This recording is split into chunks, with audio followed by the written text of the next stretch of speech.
Halo teman-teman semuanya, di sini saya akan menjelaskan sedikit mengenai salah satu teori yang ada di komunikasi, yaitu teori retorika. Yang pastinya kita udah nggak asing lagi nih sama yang namanya teori retorika, karena pelajaran teori retorika ini udah sering banget dibahas di mata kuliah teori komunikasi. Nah, oke, sekarang aku bakal menjelaskan apa sih sebenarnya teori retorika itu. Nah, oke.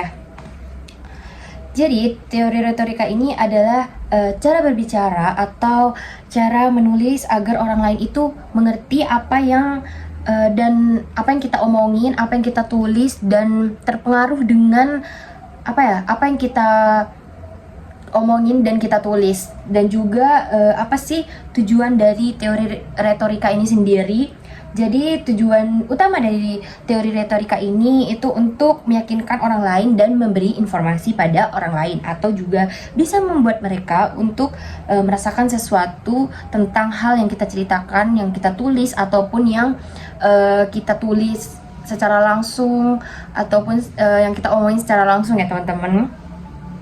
Kayak lanjut, dan jenis-jenis teori retorika itu banyak sekali ya teman-teman. Yang pertama itu ada retorika persuasif, terus ada retorika deskriptif, terus ada retorika naratif. Nah, salah satu penjelasan dari ketiganya ini, untuk retorika persuasif itu sendiri itu seperti untuk meyakinkan orang agar melakukan sesuatu seperti membeli produk atau mendukung suatu ide. Jadi semacam kalau ibaratnya promosi itu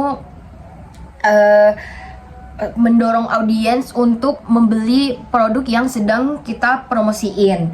Dan untuk retorika deskriptif itu sendiri menggambarkan sesuatu dengan detail, seperti menggambarkan suasana pantai pada orang yang kita ceritakan. Jadi kita tuh bercerita yang bagaimana caranya orang itu ikut merasakan apa yang sedang kita ceritakan, teman-teman. Dan untuk retorika naratif itu sendiri, ini menggunakan cerita untuk menyampaikan pesan. Ya, misalnya kita juga bisa bercerita tentang pengalaman pribadi kepada orang lain, terus mengajarkan pelajaran hidup kita kepada orang lain, ataupun bercerita tentang pengalaman hidup orang lain pada orang lain juga. Dan juga apakah teori retorika ini sangat penting di dalam kehidupan kita? Tentunya sangat penting ya teman-teman, apalagi dalam komunikasi pribadi sehari-hari kita. Jadi menggunakan teori retorika saat berbicara dengan teman atau keluarga untuk menyampaikan suatu pendapat kita itu juga termasuk ke dalam teori retorika dalam sehari-hari. Dan juga di media sosial. Di media sosial itu seperti kita sering menggunakan kata-kata yang menarik agar orang lain itu mau membaca dan juga berinteraksi dengan postingan yang kita posting di media sosial. Dan juga di bagian politik kita menggunakan teori retorika ini untuk meyakinkan agar pemilih ini memilih dan mendukung program-program mereka, seperti dalam kampanye dan lain sebagainya, teman-teman. Oke, mungkin cukup itu saja yang dapat aku sampaikan mengenai teori retorika itu sendiri.